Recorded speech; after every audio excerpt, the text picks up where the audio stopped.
La population noire au Canada s'agrandit chaque année. 1,5 million de personnes sont des Noirs selon le dernier recensement de Statistique Canada en 2021. Et cela représente 4% de la population totale canadienne.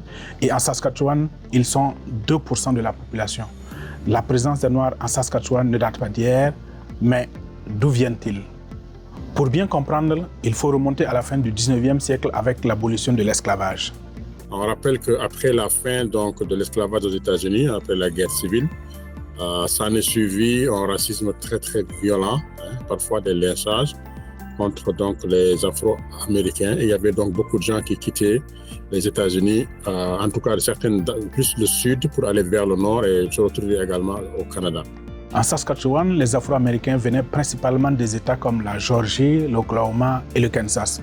Ils vont principalement s'établir dans la région de Maidstone, c'est au nord-ouest de la province. Cette migration va être rapidement étouffée par un décret de 1911 qui restreint la migration des Noirs vers le Canada parce que, je cite, « la race noire est inadaptée au climat et aux exigences du Canada ».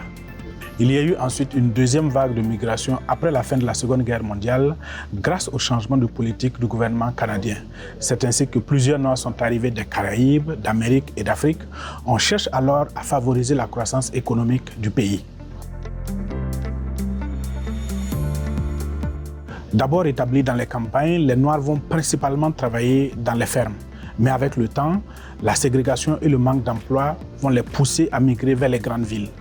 La majorité des personnes que tu vois travaillent dans les écoles ou dans les usines, dans les manufactures ou dans le transport. Mais la majorité des Africains sont bien sûr à Saskatchewan, en Regina et à Saskatoon. Cette transition ne se fait pas sans embûches.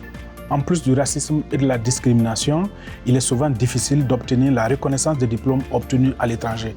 En plus, les premiers arrivants doivent souvent composer avec le manque de soutien familial puisqu'ils viennent souvent seuls. C'est pour faire face à ces difficultés que plusieurs organismes ont vu le jour, en commençant par la communauté des Africains francophones de la Saskatchewan en 2008 et plus récemment en 2014, le réseau afro-canadien qui dessert la communauté anglophone de la province. Et pour en apprendre davantage sur la communauté noire de la province, je vous invite à consulter toutes nos plateformes pour découvrir d'autres contenus à l'occasion du mois de l'histoire des Noirs.